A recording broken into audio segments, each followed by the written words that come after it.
საღამო მშვიდობისა. ანატომია ანახლებს სეზონს და მთელი წლის განმავლობაში გადაცემის შემოქმედებითი ჯგუფი შეეცდება თქვენთვის საინტერესო პირების შესახებ ანატომიურად ზუსტი დეტალების მოძიებას. დიდი ხნის განმავლობაში ვფიქრობდით, ვინ ყოფილიყო პირველი გადაცემის გმირი. განვიხილეთ თითქმის ყველა უცნობი და ნაცნობი გვარი, თუმცა ამ ადამიანებზე არჩევანი პირველივე დღეს არ შეგვიჩერებია, რადგან ერთადერთი, რაც მათთვის სახარბიელოდ შეიძლება ითქვას, ის არის, რომ ისინი საკუთარ ბიზნესს არ მალავენ. საზოგადოების დიდი ნაწილი მათ იცნობს როგორც პოლიტიკაში მყოფ მილიონერებს, მაგრამ მერწმუნეთ. დღეს წარმოდგენილ გადაცემაში გაცილებით დიდ მასშტაბზეა საუბარი, ვიდრე ეს ნებისმიერმა მსხვილმა ბიზნესმენმა შეიძლება წარმოიდგინოს. განსაკუთრებით საინტერესოა ის, რომ ამ ბიზნესმა ფეხი დიდ რუსეთში აიდგა. ვინ არიან ძმები ბეჟუაშვილები? რას ნიშნავს გქონდეს ხელისუფლების აგიტაციის ფონზე ზედმეტად კარგი ურთიერთობები რუსეთის ფედერაციაში და ამავე დროს იყო საქართველოს დაზვერვის დეპარტამენტის დირექტორი? ვინ არის დათო ბეჟუაშვილი, რომელზეც ჯერ კიდევ 2003 წელს გენერალურ პროკურატურაში სისხლის სამართლის საქმე იყო აღძრული და დღევანდელი ოპოზიციის რომელ ლიდერებთან არის ის ვალში? რას ნიშნავს იყო მიშას ჯგუფელი კიევიდან, პრეზიდენტის ახლო მეგობრების, ბეჟუაშვილების დაბადებით მარტიროსიანების ანატომია.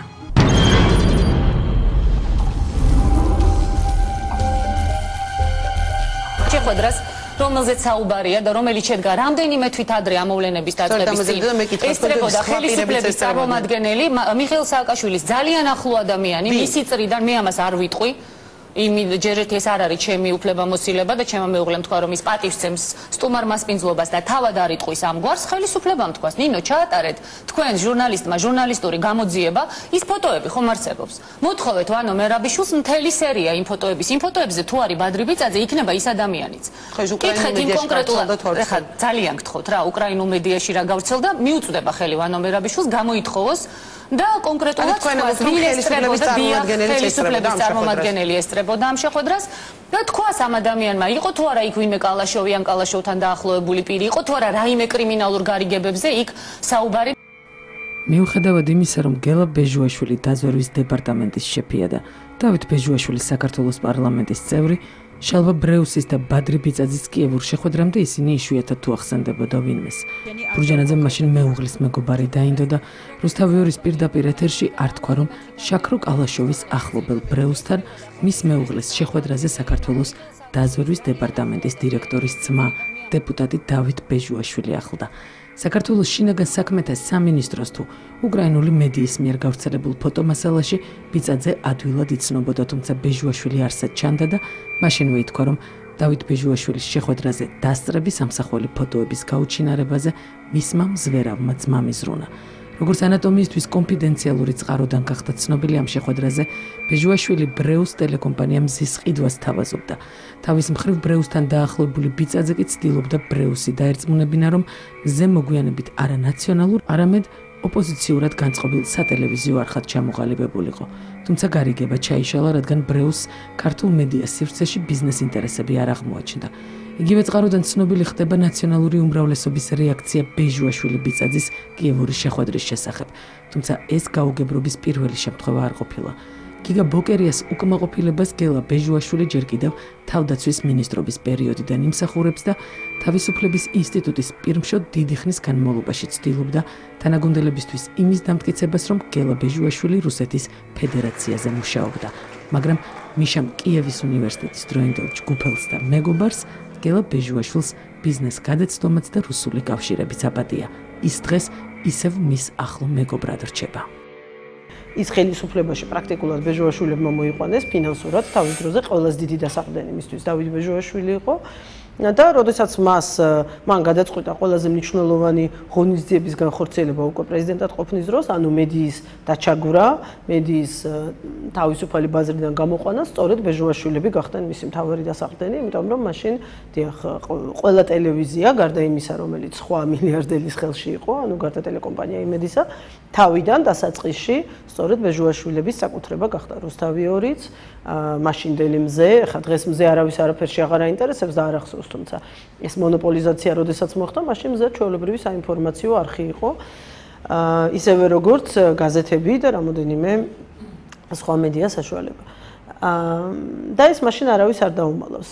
პლუსი ერთი დიდი თუ არ ვიცი, ნებისმიერი სხვა ტერმინით შეგვიძლია გამოვიყენოთ, რაც ბეჟუაშვილებს ახასიათებს, არის ის, რომ ისინი პრაქტიკულად არასოდეს საკუთარ ბიზნესს არ მალავენ.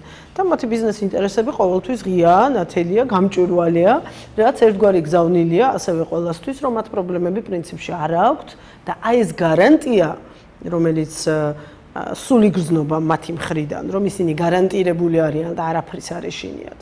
შეუძლებელია მხოლოდ იმაზე იყოს დაფუძნებული, რომ მიხეილ სააკაშვილს ერთ-ერთ ძმასთან რაღაც ახალგაზრდობის მეგობრობა აქვს. მე მაინც ვფიქრობ, რომ ეს გარანტია მათ აქვთ იმ კავშირებისგან რუსეთთან, რომელიც არსებობს ასევე მყარია და რომელიც ხელისუფლებას ამ ქვეყანაში ჭირდებოდა და დღესაც ჭირდება. სააკაშვილი თუ ბეჟუაშვილებს უნდა უმადლოდეს ხელისუფლებაში მოსვლას, ბეჟუაშვილებს არ უნდა დავიწყებოდათ ახალი მემარჯვენეების მიერ 2003 წელს გაძეული სამსახური, როდესაც გენერალურ პროკურატურაში დავით ბეჟუაშვილის წინააღმდეგ აღძრულ სისხლის სამართლის საქმეს მსვლელობა არ მიეცა. მაშინ სააკაშვილის თანაგუნდელი დათო ბეჟუაშვილი იმუნიტეტით და ხმაურიანის საპარლამენტო გამოსვლებით სწორედ გამყრელიძის გუნდმა დაიცვა.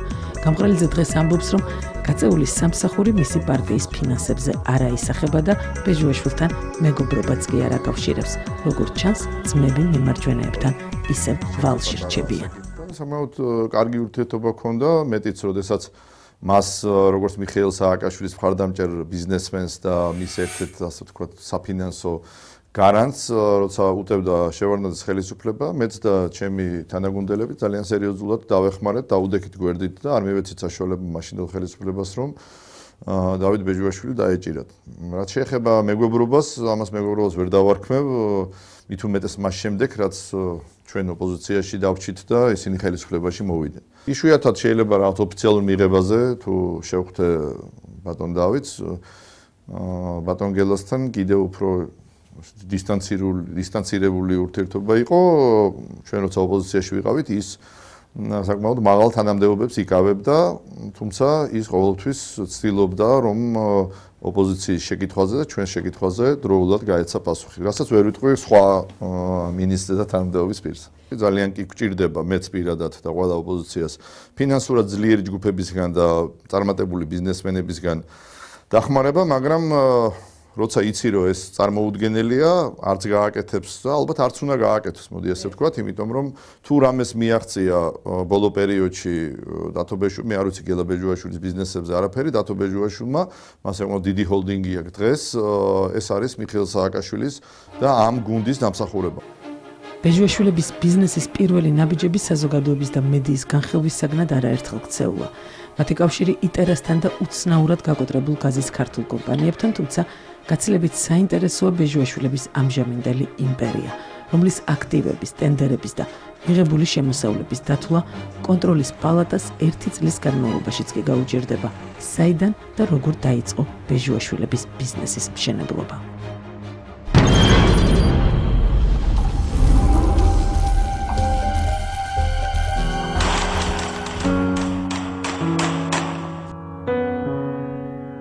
აფხაზეთის ომის დასრულებიდან მალე საქართველოს მოქალაქეს ვინმე რობერტ ბეჟუაშვილს გაუჩნდა იდეა ოფშორში მარშალის კუნძულებზე დაერეგისტრირებინა კომპანია ჩემექსიმ ინტერნეიშნალი, რომლის დირექტორიც მალევე გახდა. ჩემექსიმ ინტერნეიშნალი, რომელიც თავის მხრივ ფლობს კომპანია GIG Groups. რას ფლობს GIG? საქართველოს საერთაშორისო ენერგეტიკული კორპორაციის საქმიანობის ძირითადი სფეროა. ბუნებრივი აირი იმპორტი და დისტრიბუცია კომპანიის საბითუმო მომხმარებელს მიეკუთვნება 30-მდე კორპორატიული კლიენტი, ცემენტის, აგურის, მინის და მეტალურგიის წარმოებები, გაზგასამართის სადგურები, მცირე და საშუალო ბიზნესი, მოსახლეობა. კომპანიას ასევე გააჩნია საკუთარი გაზგასამართის სადგურების ქსელი, რომლის მეშვეობითაც იგი ახდენს ბუნებრივი აირის საცალო რეალიზაციას. ჰიდროელექტროენერგია, გენერაცია მცირე და საშუალო ჰესებზე ამჟამად კორპორაცია ოპერირებს 7 მცირე და საშუალო ჰესით. თბოელექტროენერგია კომპანიის საკუთრებაშია გარდაბნის თბოელექტროსადგური, ასევე უახლოეს მომავალში იგეგმება ნახშირზე მომუშავე თბოელექტროსადგურების მშენებლობა. გამომუშავებული ელექტროენერგია გაიყიდება როგორც ქვეყნის შიდა, ასევე საექსპორტო ბაზრებზე. საკნახშირი კი GIG ჯგუფის ძირითადი საქმიანობის სფეროა. ნახშირის მოპოვება, რიგითის ნახშირის გამდიდრება და მისი რეალიზაცია. საკნახშირი ტყიბულის მაღაროებში საქმიანობას 2006 წლიდან შეუდგა. საკნახშირი გახდა ტყიბულ-შაურის ქვანახშირის საბადოზე და ასევე ახალციხის მურა ნახშირების საბადოზე ფონდოზე ნახშირის მოპოვების ლიცენზიის ერთპიროვნული მფლობელი. ინტერტრანსის ძირითადი საქმიანობაა საბაჟო საკონტეინერო მომსახურება, კერძოდ ქვეყანაში რკინიგზით შემოსული კონტეინერების მომსახურება. Global Transit დაფუძნდა 2005 წელს. თავდაპირველად მისი საქმიანობის სფეროს წარმოადგენდა ცემენტის რეალიზაცია, გარემოს ანალიზის საფუძველზე გადაწყდა ცემენტ-მზიდი ავტომანქანების შეძენა და 2007 წლის ივნისიდან დღემდე კომპანია ჩართული იყო ისეთი პროექტების, როგორიცაა ავტობანის სამხედრო ბაზების, სარწყავი და სასმელი წყლის სათავო ნაგებობების მშენებლობაში. ასევე კომპანია მონაწილეობას იღებს სახელმწიფო პროგრამით აშენებული სკოლებისა და მნიშვნელოვანი ობიექტების მშენებლობაში. ქუთაისის ავტომექანიკური ქარხანა 2006 წელს შეუერთდა GI ჯგუფს. ამჟამად ქარხანა აღჭურვილია მსხვილი კომპლექსური სიმძლავრეებით, რომელთა გამოყენებით შესაძლებელია დამზადდეს მანქანათმშენებლობის პროფილის სხვადასხვა დეტალების ნომენკლატურა. ინდუსტრია კირის საქმიანობის ძირითადი სფეროა ჩაუმქრალი კირის წარმოება. მის მიერ წარმოებული პროდუქცია გამოიყენება სამშენებლო ინდუსტრიაში, აგრეთვე შავმეტალურგიასა და ფერადი ლითონების მოპოვებელ მრეწველობაში. დურნუკის ღორღის ქარხნის ძირითადი საქმიანობა გახლავთ ბაზალტის ნედლეულისგან სხვადასხვა ფრაქციის ღორღის გამოშვება. კომპანია ორბი დაარსდა 2005 წელს. მისი ძირითადი საქმიანობის სფეროა სატიხრე ბლოკის, სამშენებლო ბლოკის და ტროტუარის ფილების წარმოება. ტიფლისის სიტის ძირითადი საქმიანობის სფეროებია დეველოპმენტი, უძრავი ქონების მართვა, რეკონსტრუქცია და მშენებლობის მენეჯმენტი. ბიზნეს ცენტრის საბურთალო ადგილმდებარეობა თბილისი, პეკინის 34 ყაზბეგის გამზირის და პეკინის გამზირის გვერდთან. ტექნიკური მონაცემები. მიწა 4996 კვადრატული, შენობა ნაგებობები 14000 კვადრატული, სამომავლო გეგმები, შენობის დანგრევა და მის ადგილას თანამედროვე ტიპის ბიზნეს რიტეილ ცენტრის აშენება. ოფიცერთა სახლი. ადგილმდებარეობა თბილისი, რუსთაველის 16, რუსთაველის თეატრის და საქართველოს პარლამენტის მიმდებარედ. ტექნიკური მონაცემები. მიწა 2662 კვადრატული მეტრი, შენობა ნაგებობა 4636 კვადრატული მეტრი. სამომავლო გეგმები, სასტუმროს და გასართობი ცენტრის მშენებლობა, ბიზნეს ცენტრი ჯიქიას ქუჩაზე, ადგილმდებარეობა თბილისი, ჯიქიას 5, კომპანია მაგთის სათავო ოფისის გასწვრივ. ტექნიკური მონაცემები. მიწა 2072 კვადრატული მეტრი, შენობა ნაგებობა 1459 კვადრატული მეტრი, სამომავლო გეგმები, იჯარების მართვა და მხარდაჭერა. ბიზნეს ცენტრი დელისი, ადგილმდებარეობა თბილისი, დელისის ქუჩა, მესამე შესახვევი ნომერი 22. ტექნიკური მონაცემები. მიწა 7644 კვადრატული მეტრი, შენობა ნაგებობა 8105 კვადრატული მეტრი. სამომავლო გეგმები, იჯარების მართვა და მხარდაჭერა. ბიზნეს ცენტრი ყაზბეგის 47. ადგილმდებარეობა თბილისი, ყაზბეგის 47. ტექნიკური მონაცემები. მიწა 4512 კვადრატული მეტრი, შენობა ნაგებობა 8668 კვადრატული მეტრი. სამომავლო გეგმები, მთავრდება მუშაობა არქიტექტურულ გეგმარებაზე, რის საფუძველზეც მოხდება შენობის თანამედროვე ბიზნეს ცენტრად მოდერნიზება. A-კლასის ბიზნეს ცენტრი ლერმონტოვის ქუჩაზე. ადგილმდებარეობა თბილისი, ლერმონტოვის და ქიქოძის ქუჩის კვეთა 3 წუთის სავალი თავისუფლების მოედნიდან. ტექნიკური მონაცემები. მიწა 8034 კვადრატული მეტრი, შენობა ნაგებობა, გამოსაყენებელი ფართი 2876 კვადრატული მეტრი. სამომავლო გეგმები, შენობის უახლოეს 4 თვეში დასრულება. A-კლასის თანამედროვე ბიზნეს ცენტრად ჩამოყალიბება, სრულად ან ნაწილობრივ გაქირავება. სასაწყობი მეურნეობა აგლაძის ქუჩაზე, ადგილმდებარეობა თბილისი, აგლაძის ქუჩა 22 ელიევას ბაზრობის და საგამოფენო კომპლექსის მიმდებარედ. ტექნიკური მონაცემები. მიწა 79508 კვადრატული მეტრი, შენობა ნაგებობა 27800 კვადრატული მეტრი. არსებული მდგომარეობა ამჟამად ხელმისაწვდომია სხვადასხვა სასაწყობი ფართი, სამომავლო გეგმები, რედიზაინი, მშრალი და სამაცივრო საწყობების მოდერნიზება და იჯარებით დატვირთვა. პროექტები ბათუმში. საცხოვრებელი კომპლექსი ქალაქ ბათუმში, სანსიტი, ადგილმდებარეობა ბათუმი, რუსთაველის ქუჩის გაგრძელება ესაზღვრება ბათუმის ბულვარს და ქალაქის ცენტრალურ ქუჩებს. ტექნიკური მონაცემები. მიწა 18800 კვადრატული მეტრი, შენობა ნაგებობა 36000 კვადრატული მეტრი. არსებული მდგომარეობა, შენობა დასრულებულია, მიმდინარეობს შიდა სამუშაოები. საქართველოს სხვა რეგიონები. მანგლისი, ადგილმდებარეობა მანგლისი, ტექნიკური მონაცემები. მიწა 14 ჰექტარი, გუდაური, სამთო სათხილამურო კურორტი, ადგილმდებარეობა გუდაური 150 მეტრის საბაგირო გზიდან. ტექნიკური მონაცემები. მიწა 4300 კვადრატული მეტრი, შენობა ნაგებობა 4000 კვადრატული მეტრი. სამომავლო გეგმები, რეკონსტრუქცია, საცხოვრებელი და სასტუმრო კომპლექსი, ბაკურიანი, სამთო სათხილამურო კურორტი, ადგილმდებარეობა ბაკურიანი, კოხტაგორას მიჯნაზე 120 მეტრის საბაგირო გზიდან. ტექნიკური მონაცემები. მიწა 12000 კვადრატული მეტრი. სამომავლო გეგმები, სასტუმროს და საცხოვრებელი კომპლექსის მშენებლობა. ეს იმ კომპანიების ნუსხა, რომელიც GIG-ის ოფიციალურ ვებგვერდზეა, მაგრამ არის კიდევ 24 კომპანია, რომელიც პირდაპირ და ირიბად უკავშირდება ბეჟუაშვილების მრავალპროფილიან ბიზნესს. შიპოს ქართული ღორღი, სადაც 100%-იანი ძილის მფლობელი, ასევე ჰოლდინგის საქართველოს ინდუსტრიული ჯგუფია. შეპესე დონ იმპექსი, სადაც დირექტორი იგივე პირია, ვინც ხელმძღვანელობს Vimax Georgias, რომელშიც Chemexim International-ს 51%-იანი წილი აქვს. კომპანია EGS, სადაც GIG-სთან ერთად 50%-იან წილს სახელმწიფოც ფლობს. სამაუწყებლო კომპანია რუსთავი-2 ბეჟუაშვილებს ამ ნაციონალური ტელეარხის განვითარებაში 30%-იანი წილი აქვს. ტელეკომპანია პირველი სტერეო, სადაც GIG-ს 65%-იან წილს ფლობს. ტელეკომპანია მზეში GIG-ს 45%-იანი წილი აქვს, ხოლო თავის მხრივ პირველი სტერეო უკვე სატელევიზიო არხის Top TV-ს 100%-იანი წილის ფლობელად სახელდება. კომპანია ნანოტესტ, რომლის ხელმძღვანელის მიერ რწმუნებული რატი ჩაკვეტაძე, ასევე რწმუნებულად გვევლინება ბეჟუაშვილებთან დაკავშირებულ კიდევ რამდენიმე კომპანიაში.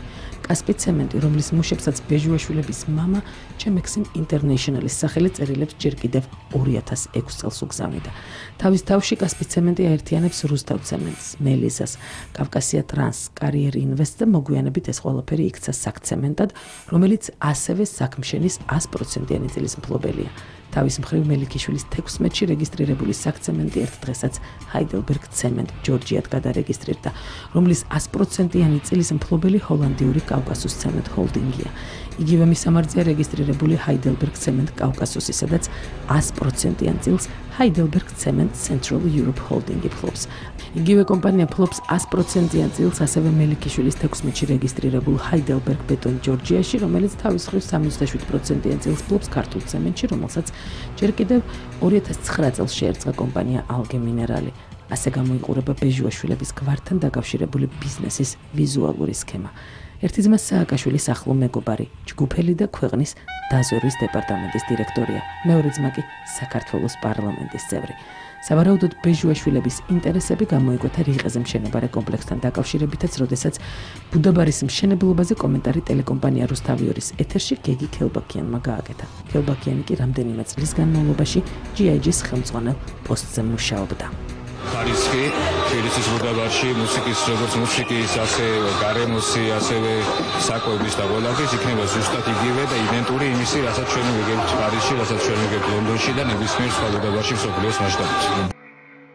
რიყესთან დაკავშირებით არსებობს სხვა ტიპის ინფორმაციაც. თავის დროზე ეკონომიკის სამინისტროს პრივატიზების დეპარტამენტის რამდენიმე წლის წინანდელ დოკუმენტაციაში, რომელიც ქართულ-რუსულ ბიზნეს ფორუმისთვის არის მიძღვნილი, წერია, რომ რუსეთში მოღვაწე ქართველი ბიზნესმენის დავით იაკობაშვილის თვალსაჩინოში ჰესების და ქარხნების გარდა რიყის პროექტიც მოიქცა.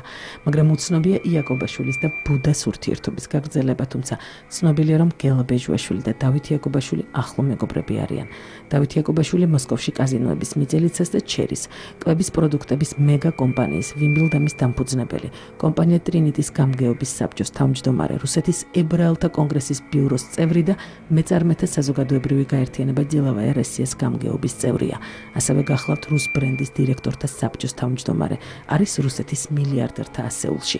თუმცა ანატომიის წყარო ბეჟუაშვილების რუსეთში მოღვაწე ბევრად უფრო ახლო მეგობრებსაც საუბრობს. ისინი პრინციპულად სხვა გაქანების ბიზნესმენები არიან, ეს არ არის რაღაც 30 რესტორანი რო გახსნა და ანდა რაღაც მცირე მასშტაბის მონოპოლია რომ მოიპოვა რაიმე კონკრეტულ მიმართულებაზე.